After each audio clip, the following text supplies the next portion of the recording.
A new station has been added to the game, and it is named Oasis Station. One of the first things you'll notice immediately about this station is that the center of the station is literally an oasis. There is a bunch of very interesting creatures in the center. The centerpiece of Oasis leads around to, like basically anywhere. The station does feature a lot of other unique things as well, other than the fact that it's gimmicked around being an oasis.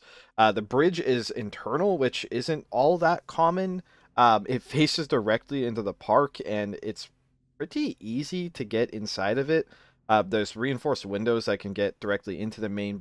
This bridge overall is not super secured. I mean, they even put a welding tank just right here.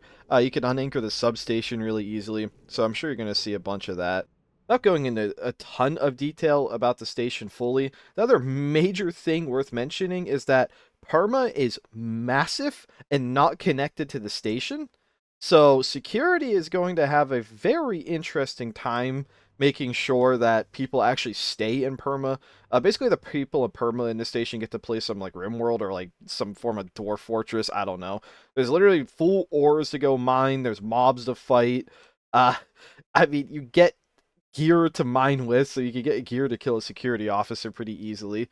And I fully expect you're going to see some cargo trips and salvage trips coming all the way out here to rescue a few perma prisoners. It even has its own gas miners, so there's basically infinite distro here, but it's very easy to accidentally space yourself. But they but that was clearly thought of. There's fire locks protecting the inner part of perma, so you got to be careful breaking yourself out. This is a very interesting station, trying out some new ideas in Space Station 14 that haven't been done before. The slime species has received some cool new content. The most immediately notable feature that slimes have gained is being able to turn into a Geras. It basically is just a slime mob, but the slime mob actually does have separate health and stamina from you. So this can be used for escaping getting stunned. You can't use it while stunned, but you can use it while your stamina's low. You can use it while your health's low. So if you're really close to death, you could actually last ditch effort turn into the slime and crawl away. It also restores your stamina, but it's separate stamina. So if you get hit with 2 stun baton hits and you're going to get hit with a third, you could always turn into the slime to escape. The slime actually does okay damage, so it could be good for just getting the last few hits in, but you do drop all your stuff on the ground.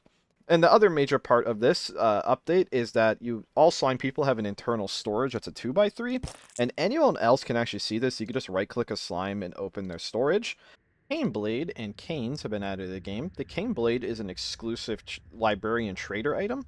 The Cane Blade is actually a very respectable weapon. It does 14 slash, but it attacks 1.5 times a second, so it actually has a pretty high DPS. It's only slightly worse DPS than the Captain's Saber. Inside its cane, there is no visual distinction between it. The cane itself also does 5 blunt, so the only way anyone can figure out that you actually have the cane sword is if they purposely alt-click it to pull it out. You can even wield the cane itself to do 8 damage, so you can hit crowbar damage. So unless people see you pull the blade out or they're on purposely alt-clicking every cane, it's a pretty hidden weapon and a very cool one. Syndicats have been buffed pretty significantly. They're now insulated, only cost 6 telecrystals. Syndicates can purchase them now. And on top of other things with the Syndicate now, they also can open doors, move freely in space, and bite a little bit harder. Other than that, they're unchanged though. They still have a pretty good explosion. The fact that Syndicates can purchase them, you're probably going to see is a lot more. They're kind of like better grenade penguins in a way. Fire has been nerfed pretty heavily.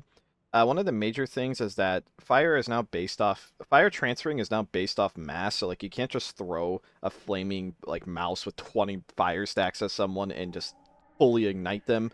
Also, fire stacks are now just capped at 10 fire stacks instead of 20, so you can't burn for as long, and fire damage has also been reduced. So even with the full stacks, the damage just isn't quite as high as it was, but fire is still fairly deadly. If I pull out a health analyzer really quickly, yeah, they're still taking quite a lot of damage, but they're not already instantly crit, and fires will put out faster naturally. You can see the fire stacks decreasing in their own right. It's still really good at killing people, but you're not going to instantly ash someone just for grazing them with fire.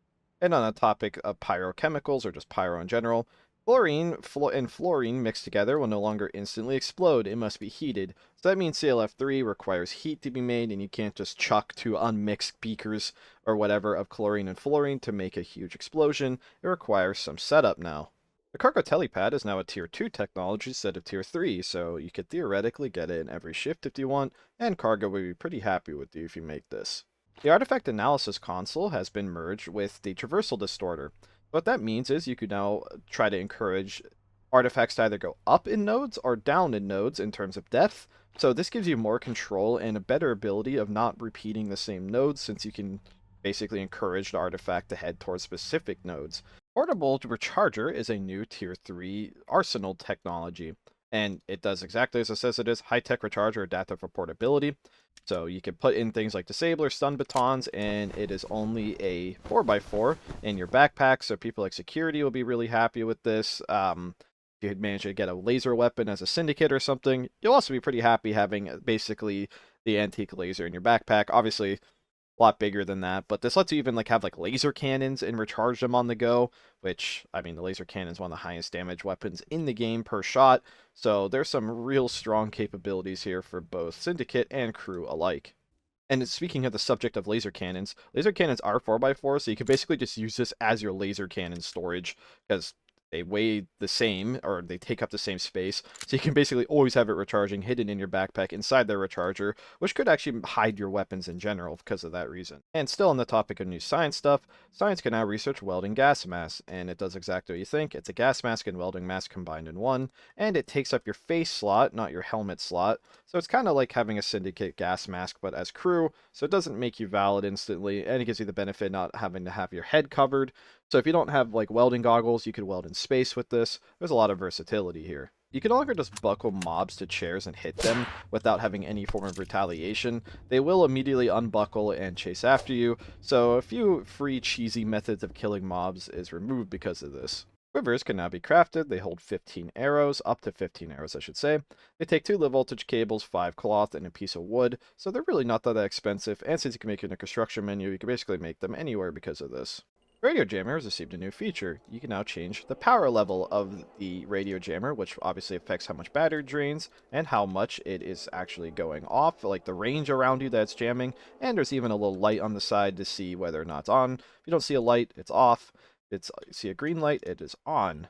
Security Techfab can now print specific ammos of each box type, print magazines filled with the specific ammo types as well, and it can also print empty magazines, so you can fill up the bullets individually if you have printed out a box of ammo earlier, or you just want a new mag without the ammo that it came with.